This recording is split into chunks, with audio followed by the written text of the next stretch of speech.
ऐसी परिपथ जिसमें प्रेरकत्व L एवं धारिता C हो। परिपथ पहले तैयार करते हैं। प्रेरकत्व L, ये आपका प्रेरकत्व है और ये आपका धारिता। प्रेरकत्व को L से प्रदर्शित करते हैं, धारिता को C से। अब इसके परिपथ के दोनों सिरों के बीच एक प्रत्यावर्ती वोल्टेज स्रोत लगाया गया है और ये दोनों आपस में कौन से क्रम में जुड़े हैं? श्रेणी क्रम में। ठीक है। और इनके सिरों के मध्य विभवांतर, तो मान लेते हैं L के सिरों के मध्य विभवांतर क्या है? VL, और C के सिरों के मध्य विभवांतर VC है। ठीक है। तो सबसे पहले हम इसका ग्राफ तैयार कर लेते हैं। यह कैसे बनेगा, ध्यान से देखिएगा इधर। चलिए, तो आपको मालूम होगा कि इस डायरेक्शन में हम किसको प्रदर्शित कर रहे हैं? अभी तक एक्स डायरेक्शन में धारा को। तो मान लेते हैं कि यहाँ पर क्या है? आपका धारा है। अब ये कौन सा है परिपथ? L और C परिपथ। तो आपको मालूम होना चाहिए कि L परिपथ में वोल्टेज धारा से 90 डिग्री अग्रगामी बनता है। ठीक है ना भाई? तो यहाँ पर बनेगा इस डायरेक्शन में, यह आपका धारा है और उससे 90 डिग्री अग्रगामी, तो यहाँ पर बनेगा लगभग। ठीक है ना भाई? तो ये हो जाएगा आपका VL, ये आपका क्या है? 90 डिग्री अग्रगामी है। क्लियर है क्या? ठीक। और C परिपथ में क्या होता है कि C परिपथ में जो आपका धारा होता है वो वोल्टेज धारा से, यानी कि विभवांतर धारा से 90 डिग्री पश्चगामी होता है। तो VC कहाँ प्रदर्शित होगा? इस डायरेक्शन में प्रदर्शित होगा आपका VC। तो ये रहा आपका VC।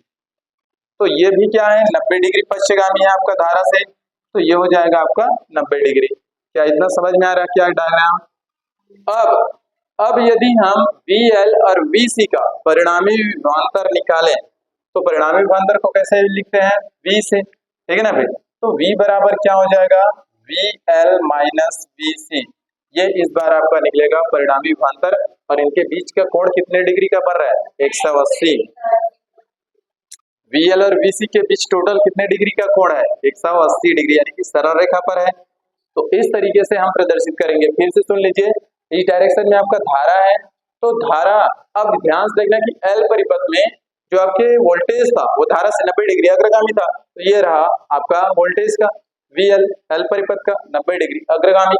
और C परिपथ में जो आपकी धारा थी उससे वोल्टेज 90 डिग्री पश्चगामी था। तो ये रहा C परिपथ का विभवांतर, तो VC, ये आपका धारा से 90 डिग्री पश्चगामी है।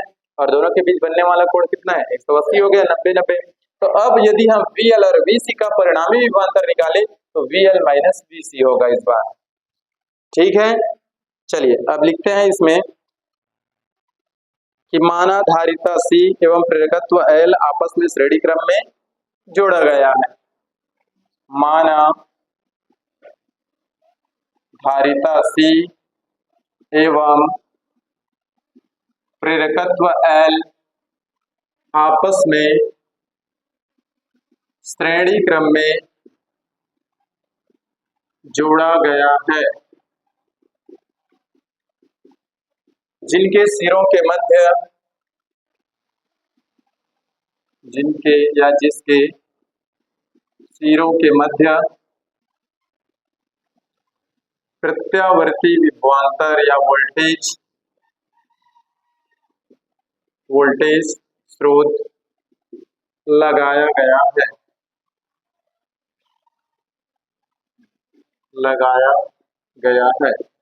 फिर लिखेंगे यदि किसी क्षण t पर, यदि किसी क्षण t पर प्रत्यावर्ती वोल्टेज का समीकरण निम्न होगा। यदि किसी क्षण t पर प्रत्यावर्ती वोल्टेज का समीकरण निम्न होगा। क्या होता है वोल्टेज का समीकरण? V बराबर V not sine omega t, equation number first. अब हम यहाँ पर लिखेंगे कि यदि इस परिपथ में प्रवाहित होने वाली धारा I हो, तो यदि परिपथ में प्रवाहित होने वाली धारा I हो तो आई हो तो तब क्या निकालेंगे? VL के सिरों के मध्य विभवांतर और VC के सिरों के मध्य उत्पन्न विभवांतर, इसको लिखेंगे। तो धारिता C के सिरों के मध्य विभवांतर, धारिता C के सिरों के मध्य विभवांतर, तो क्या हो जाएगा? धारिता C के लिए VC बराबर क्या हो जाएगा? IXC होगा आपका विभवांतर। और प्रेरकत्व L के सिरों के मध्य विभवांतर, प्रेरकत्व L के सिरों के मध्य विभवांतर, तो ये कितना हो जाएगा आपका? VL बराबर IXL, इतना हो जाएगा। अब हम निकालेंगे इनका परिणामी विभवांतर, ठीक है ना भाई, या तो बोल सकते हैं परिणामी वोल्टेज, ठीक है। तो पहली कंडीशन है आपका परिणामी वोल्टेज, या जिसको बोलते हैं परिणामी विभवांतर।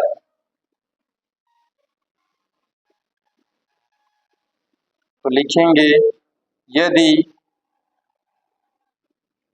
X क्या है आपका? VL व VC का परिणामी विभवांतर V हो तो, परिणामी विभवांतर V हो तो क्या हो जाएगा? अगर परिणामी विभवांतर V होगा तो V बराबर VL माइनस VC, ठीक है। इसलिए V बराबर VL माइनस VC। अब आप दोनों की वैल्यू रख सकते हो, VL और VC की रख दो, कितना हो जाएगा? VL की जगह IXL और VC की जगह IXC, इतना हो जाएगा। यहां से I निकल जाएगा बाहर, निकलेगा, निकाल लो। I बाहर निकलेगा तो क्या बचेगा? XL माइनस XC, यही हमारा क्या है? Equation number 2। और इसी को बोलते हैं परिणामी वोल्टेज या परिणामी विभवांतर का व्यंजक V बराबर I into XL minus XC, ठीक है। अब हम निकालेंगे प्रतिघात, प्रतिबाधा, ठीक है। चलिए अब प्रतिबाधा निकालते हैं। तो यहीं से निकलेगा आपका प्रतिबाधा, समीकरण नंबर 2 से। चलिए अब निकालेंगे प्रतिबाधा। तो समीकरण 2 से निकलेगा, दूसरा क्या है आपका? प्रतिबाधा, समीकरण 2 से। तो समीकरण 2 से क्या है आपके सामने?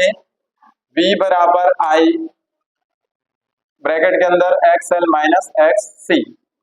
अब इस I को ले आइए बटे में, तो V बटे I, और XL की जगह चाहे तो आप वैल्यू रख सकते हो, क्या रखेंगे? ओमेगा L माइनस XC की जगह 1 अपान ओमेगा C, इतना आप रख सकते हैं भाई, ठीक है। तो इसको दे देना समीकरण नंबर 3। फिर लिखेंगे समीकरण 3 की तुलना, समीकरण 3 की तुलना ओम के नियम V बटे I इक्वल R से करने पर ये जो आपके निकल के आया है X L माइनस XC, या इसको लिख सकते हो, ठीक है ना। ये क्या होगा? XL माइनस XC परिपथ का प्रभावी प्रतिरोध होगा, प्रभावी प्रतिरोध होगा, जिसे क्या बोलते हैं?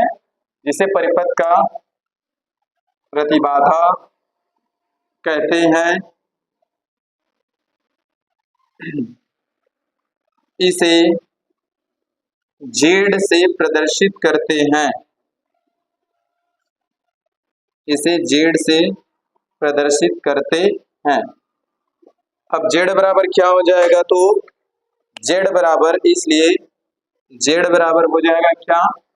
XL माइनस XC, इतना, या इसको लिख सकते हो omega L minus 1 upon omega C, यही आपका क्या है, प्रतिबाधा का व्यंजक है। ठीक है ना भाई, इस तरीके से आपका प्रतिबाधा का व्यंजक निकल गया। चलिए अनुनादी आवृत्ति निकालेंगे, तो कैसे निकालते हैं? अनुनाद की स्थिति में ये दोनों आपस में क्या रहेंगे, बराबर। अनुनाद की स्थिति में XL इक्वल XC हो तो क्या हो, जब आपका XL और XC क्या हो, आपस में बराबर हो, तब निकालते हैं अनुनादी आवृत्ति। इसलिए क्या हो जाएगा आपका XL इक्वल XC। XL का मान क्या होता है, ओमेगा L। XC का मान क्या होता है, 1/ओमेगा C। क्या इतना समझ में आया? अब ध्यान से देखो, इस ओमेगा को गुणा मैं इधर करूंगा तो ये बनेगा ओमेगा का स्क्वायर, L को नीचे लाऊंगा तो 1/LC। एक एक लाइन ध्यान से देखते जाना। इतना समझ में आया? अच्छा, अगर मैं इस स्क्वायर को पक्षांतर करूंगा तो क्या वर्गमूल में आएगा, क्या 1/LC, और 1 का वर्गमूल तो 1 होता है, और नीचे क्या रहेगा आपका √LC। हो गया। अब हम यहाँ ओमेगा की वैल्यू रखेंगे, तो ओमेगा की वैल्यू आप कहाँ से रख सकते हो, आपको मालूम होगा क्या, आवृत्ति फ्रीक्वेंसी 2 पाई न्यू इतना होता है, इतना होता है ना, तो यहाँ से वैल्यू रख दो। ओमेगा की जगह क्या रखेंगे, 2 पाई न्यू, और ये 1/√LC। आपको आवृत्ति तो निकालना है ना, तो ये निकालना है, तो ये दोनों किस में है, गुणा में, तो इधर आएगा तो किस में हो जाएगा, भाग में। तो न्यू बराबर क्या हो जाएगा, 1/2 पाई√LC। यही आपके अनुनादी आवृत्ति का व्यंजक है, निकल गया आपका। इस तरीके से आपका RC LC परिपथ भी क्या होता है, कंप्रेस्ड होता है।